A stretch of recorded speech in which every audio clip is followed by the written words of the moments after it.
السلام علیکم ورحمۃ اللہ وبرکاتہ۔ ناظرین کرام، آج 14 اگست 2022 ہے۔ پاکستان کو بنے ہوئے 75 سال گزر چکے ہیں۔ آج ہمیں یہ محاسبہ کرنا چاہیے، آج کے دن 14 اگست کو، ہر 14 اگست کو، کہ پاکستان کو بنے ہوئے اتنے سال گزر گئے، 75 برس گزر گئے، 76 73 74، انشاءاللہ صدی سے بھی زیادہ عرصہ گزر جائے گا، تو ہم نے پایا کیا ہے اور کھویا کیا ہے۔ اتنی قربانیوں دینے کے بعد ہمیں جو ملک ملا، تو کیا یہ وہی ملک تھا جس کے لیے کوششیں کی گئی تھیں؟ کیا یہ وہی ملک تھا جس کا خواب اقبال نے دیکھا تھا، جس کے خواب کو تعبیر میں بدلنے کے لیے ہزاروں لاکھوں لوگوں نے قربانیاں دی تھیں، ہزاروں بہنوں کی عزتیں لوٹی تھیں، ہزاروں ماؤں کے سر سے دوپٹے اترے تھے؟ کیا یہ وہی پاکستان ہے؟ آج ہم اسی پاکستان میں رہتے ہیں جس کے لیے اتنی قربانیاں دی گئی تھیں، تو جواب نفی میں ہوگا کہ ہم یہ پاکستان نہیں چاہتے تھے۔ ہم وہ پاکستان چاہتے تھے جہاں نظام عدل ہو، ہم وہ پاکستان چاہتے تھے جن کی اصولوں کی بنیاد قرآن و سنت ہو۔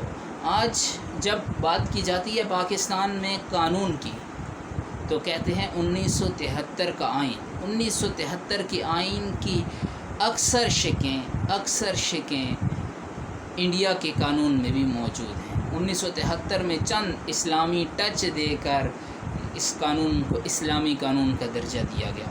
اس قانون کی ایک سب سے اہم شق جو اس قانون کو اسلامی بناتی ہے، وہ بے اثر ہے، کہ جو بتاتا ہے کہ حاکمیت اعلیٰ اللہ رب العزت کی ہوگی۔ جب حاکمیت اعلیٰ اللہ کی ہوگی تو حکم کس کا چلے گا؟ اللہ کا۔ اور اللہ پاک کا سود کے بارے میں واضح وہ حکم ہے کہ یہ حرام ہے، جنگ ہے۔ تو یہاں پہ 75 سال بعد ایک چیز جسٹسا فرماتے ہیں، جس کا دل کرتا ہے سود لے، جس کا نہیں کرتا نہ لے، اللہ پوچھے گا۔ ایک اور فیصلہ آتا ہے سود کے خلاف، اسٹے میں چلا جاتا ہے۔ 17 سال حاکمیت اعلیٰ، اللہ کی حاکمیت میں 1973 کا آئین کہہ رہا ہے حاکمیت اعلیٰ کس کی ہے؟ اللہ کی ہے۔ تو حاکمیت اعلیٰ کے احکام کو 17 سال ڈیلے کیا جا رہا ہے۔ 17 سال 2001 میں سود کے خلاف فیصلہ آیا، اس کے بعد ابھی 2022 میں آیا، اور اس پہ دوبارہ ریویو میں چلے گی حکومت، اور اس پہ دوبارہ جو ہے یہ کورٹ کو بھیج دیا جائے گا۔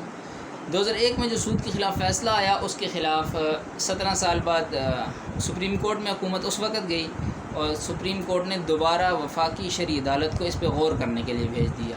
غور کرنے کا مقصد یہ تھا کہ اس کو آپ نے اپنے جو بند کمرے والے کھاتے ہیں وہاں پہ ڈال دینا ہے، اور ایسے ہی ہوا، چلتا رہا، اور اس کے پیچھے چند اللہ والے لگے ہوئے تھے، انہوں نے کوششیں کی، اور 2022 میں پھر فیصلہ آ گیا کہ سود حرام ہے۔ اور آپ ایک اور ظلم ملاحظہ فرمائیں کہ وفاقی شرعی عدالت فیصلہ دینے سے پہلے علماء کے بلا کر پوچھتی ہے کہ سود کی تعریف کریں۔ ایک فیصلہ 2001 کا موجود ہے، پاکستانی تاریخ کا سب سے لمبا فیصلہ، جس میں ہر ایک چیز واضح ہے۔ علماء کو پوچھا جا رہا ہے، آ کے بتائیں سود کیا ہے؟ آپ کو سمجھ نہیں آ رہی سود کیا ہے؟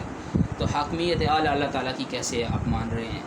اسی طرح جب بھی اسلام کی بات کی جاتی ہے تو چند سیکولر عناصر شروع ہو جاتے ہیں کہ اسلام کون سا نافذ کریں گے، ایک فلانا طبقہ ہے، ایک فلاں طبقہ ہے، ایک فلاں طبقہ ہے، یہ طبقہ ہے، وہ طبقہ ہے، یہ ساری باتیں شروع ہو جاتی ہیں۔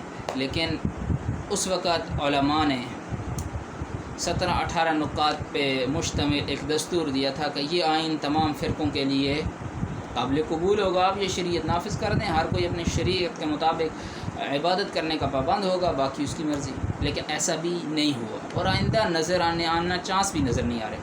ابھی ہم اپنے ساتھ والے ہمسایہ ملک کی بات کریں، افغانستان کے، انہوں نے 20 سال جنگ لڑی، افغانستان میں طالبان آئے، 25 سال پہلے آئے، پھر 5 سال حکمرانی کی، پھر دوبارہ جب ان کے اٹیک ہو گیا، وہ شکست ہو گئی، 20 سال جنگ لڑی، اور دوبارہ وہ افغانستان کے اقتدار پر قابض ہو گئی۔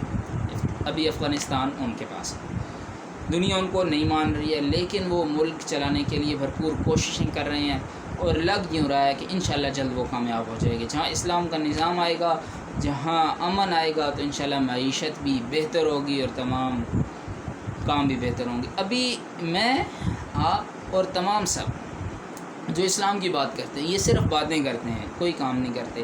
ہم میں سے کوئی شخص بھی جمہوریت کے رستے سے ہٹنے کے لیے تیار بھی نہیں ہے، میں بھی تیار نہیں ہوں۔ وہ ووٹ دے کے ایک چرسی کو، مسلی کو، قبضہ گروپ کو اپنے اوپر مسلط کر لیتے ہیں اور پھر 5 سال ان کو اچھی طرح گالیاں دیتے ہیں، یہ فلاں ہے، یہ فلاں ہے، یہ فلاں ہے۔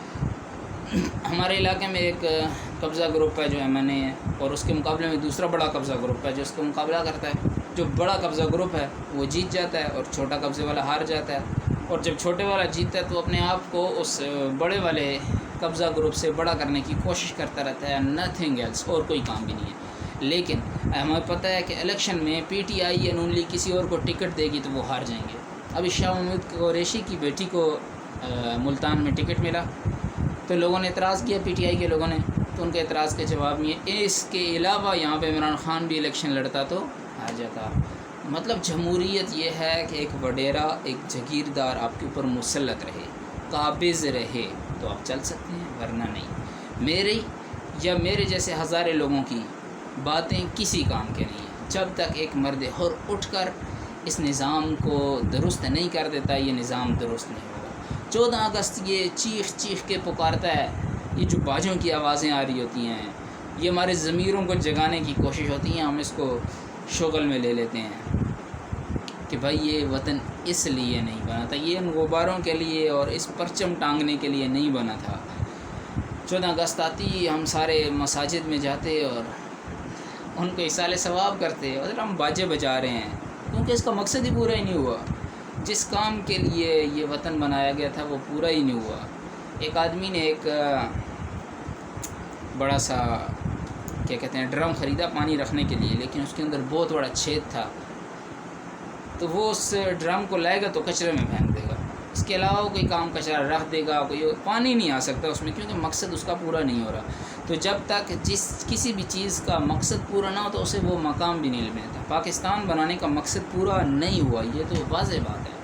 یہ شریفوں کی، خانوں کی، زرداروں کی اولادیں مزے کر رہی ہیں، وہ خود مزے کر رہے ہیں، جاگیردار مزے کر رہے ہیں۔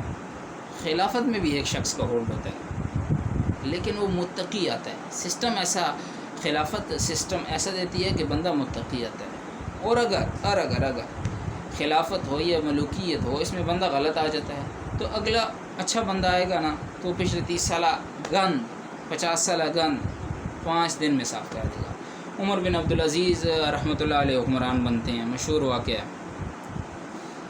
اگلے دن، پہلا دن جو ان کا خلافت کا پہلا دن تھا، اس خلافت کے پہلے دن انہوں نے بنو امیہ کے اہل بیت پہ کیے گئے مظالم، چھینی گئی زمینیں واپس کر دیں، ان کے املاک سے الگ کر دیا، اور اعلان کیا کہ کوئی بھی ظالم میری سلطنت میں نہیں رہے گا۔ ایک دن میں ان تمام لوگوں کی جو قبضہ کی ہوئی زمینیں تھیں وہ چھڑوا لی گئیں، کیونکہ حاکم خلافت والے طریقہ کار سے آیا تھا، ملوکیت سے آیا تھا، ملوکیت سے۔ لیکن اسلامی ٹچ تھا، اسلام کی اتنی تو پاور ہوتی ہے، کوئی ایک شخص اچھا آئے گا تو پچھلے سارے گام۔ ابھی خان صاحب 4 سال حکمران رہے اور یہی روتے رہے میرے پاس پاور نہیں ہے، پاور نہیں ہے، پاور نہیں ہے۔ آپ حکمران کس چیز کے ہیں؟ ابھی ہمارے حکمران، ہماری فوج بھی ملک اچھا کرنا چاہتی ہے، لیکن وہ روتی ہے کہ سیاستدان اچھے نہیں ہیں۔ سیاستدان بھی ملک اچھا کرنا چاہتے ہیں، کہتے ہیں ہمارے پاس پاور نہیں ہے۔ کام کس نے کرنا ہے یہ کسی کو کچھ نہیں پتہ ہے، الف سے لے کے یہ تک سارے کا سارا بگڑا ہوا ہے۔ اصل میں خرابی کیا ہے کہ ہم خراب، عوام خراب ہے۔ عوام میں جب تمیز آ جائے گا، شعور آ جائے گا۔ ابھی عمران خان کو لا کے بٹھا دیں، بڑے بڑے جلسے ہو رہے ہیں، ادھر TLP جلسہ، ادھر عمران خان جلسہ، کیا ہو سکتا ہے؟ تبدیلی آ جائے گی۔ سعد حسین رضوی کو وزیر اعظم بنا دے، تبدیلی آ جائے گی۔ مولانا طارق جمیل صاحب کو وزیر اعظم بنا دے، تبدیلی آ جائے گی۔ نہیں، انہوں نے بھی آگے 4 سال بعد عمران خان کی طرح کہ اتنے سال کا گند تھا، اکٹھا نہیں ہو سکتا، یہ نہیں ہو سکتا۔ عمران خان کو دوبارہ بنا دیں تو انہوں نے یہ ان 4 مہینوں پہ ڈال دینا ہے، اور یہ جو بھی پارٹی آئی ہوئی ہے یہ پچھلے 4 سال پہ ڈال رہی ہے کہ اتنے سال کا گند تھا، 4 سال کا گند 4 مہینوں میں صاف نہیں ہو سکتا۔ تو ہونا کسی سے کچھ بھی نہیں ہے جب تک ہم نہیں بدلیں گے۔ ہم اپنی لوکل سطح پہ غنڈوں کو ووٹ کرتے ہیں، ہم اپنی لوکل سطح پہ جو بدگماش لوگ ہیں ان کو سپورٹ کرتے ہیں، جانتے ہوئے یار اس کا متبادل ہی کوئی نہیں، یہ شریف آدمی ہے، اس کی بات کون سنتا ہے۔ اپنی جگہ ہر کوئی سیاست میں دیکھ لیں، جو غنڈہ ہے وہ سیاست کر رہا ہے، جو چرسی بھنگی ہے وہ سیاست کر رہا ہے، جو طاقتور ظالم ہے۔ طاقتور ہونا چاہیے، مومن کو ویسے بھی طاقتور ہونا چاہیے، لیکن ظالم کو سپورٹ نہیں کریں۔ کسی بھی معاملے میں ظالم ہے تو اس سے پیچھے ہٹ جائیں کہ بھائی اس شخص کے ساتھ میں کھڑا نہیں ہو سکتا کہ کل قیامت والے دن مجھے اس کے ظلم کا جواب بھی نہ دینا پڑے۔ اور ہم نے جو ووٹ دیتے ہیں، یہ بہت بڑی بدقسمتی ہے کہ ان لوگوں کو ووٹ دیتے ہیں جو خود ظالم ہیں، ان لوگوں کو ووٹ دیتے ہیں جو خود بدکار ہیں۔ بے شک وہ نواز شریف کے نام پہ دو، عمران خان کے نام پہ دو، پہلے بندہ دیکھو، اگر اچھا بندہ ہے تو اس کا کسی کا بھی بندہ ہے، متعدہ کا ہے، MQM کا ہے، کسی کا بھی ہے، اس کو بھی ووٹ دو۔ اور برا بندہ دیکھو تو آپ کو عمران خان کا لگ رہا ہے، مولانا فضل الرحمان کا لگ رہا ہے، پھر بھی ووٹ نہیں دے۔ تو جب تک ہم لوکل سطح پہ اپنی اصلاح کی کوشش نہیں کریں گے، اصلاح ذاتی اصلاح بھی ضروری ہے، اجتماعی اصلاح بھی ضروری ہے۔ اپنی نمازیں درست کریں گے، یہ ذاتی اصلاح ہے، ٹھیک ہے۔ قوم کی، معاشرے کی، محلے کی بہتری کے لیے کام کریں گے، یہ معاشرے کی ضرورت ہے، یہ اجتماعی اصلاح ہے۔ یہ گانے بجانے اس کو کون صحیح کرے گا؟ ہمارے رہنما جو ہے اپنے جلسوں میں گانے بجوا رہے ہیں۔ خدا کے بندو، یہ پاکستان اسلام کے نام پہ بنا ہے۔ وہ فواد چودھری صاحب ہیں، وہ کہتے ہیں یہ تو ہماری ثقافت ہے۔ ثقافت نہیں، اسلام سب سے پہلے ہے، اسلام سب سے اوپر ہے، اسلام کی ماننی پڑے گی۔ اسلام کی نہیں مانیں گے تو بھائی نصرت نہیں آئے گی، مدد نہیں آئے گی۔ اللہ کی مدد آتی ہے جب اسلام پہ چلتے ہیں۔ صحابہ کرام کے ساتھ اللہ رب العزت کی مدد اس لیے تھی کہ وہ اسلام کو مانتے تھے، اپنی نہیں کرتے تھے۔ جو حکم آ گیا بس ٹھیک ہے، اللہ کے حکم کے آگے سر جھکا دیا۔ حاکمیت اعلیٰ کس کی مانی؟ اللہ کی۔ تو اللہ نے فتوحات دی، مکہ سے اٹھے اور 3 بر اعظم ہوئے۔ حکومت ایک وقت میں 3 بر اعظم پورے سے، سیدنا عمر رضی اللہ تعالیٰ عنہ، سیدنا امیر معاویہ رضی اللہ تعالیٰ عنہ، اتنی بڑی حکومت، 64 لاکھ مربع میل پہ سیدنا امیر معاویہ رضی اللہ تعالیٰ عنہ کی حکومت۔ وجہ کیا تھی؟ صرف ایک اسلام۔ تو آج ہم دوبارہ اسلام پہ آ جائیں گے تو اللہ پاک دوبارہ جو ہے کامیابیاں ہمارے قدموں میں ڈال دیں گے۔ تو آج 14 اگست کا ایک ہی پیغام ہے کہ ہم وہ مقصد پورا کوشش کرنے کے لیے کوشش کریں، جدوجہد کریں اس وقت تک جب تک ہمارے جسم کا، ہمارے سانسوں کے ساتھ رشتہ باقی ہے، کہ ہم یہ کوشش کرتے رہیں کہ اقبال نے جو خواب دیکھا تھا، ہمارے اکابر نے جو قربانیاں دی تھی، اس کے مطابق پاکستان بنائیں گے انشاءاللہ۔ امید کرتے ہیں آپ بھی کوشش کریں گے، میں بھی کوشش کروں گا۔ پاکستان زندہ باد، اللہ حافظ۔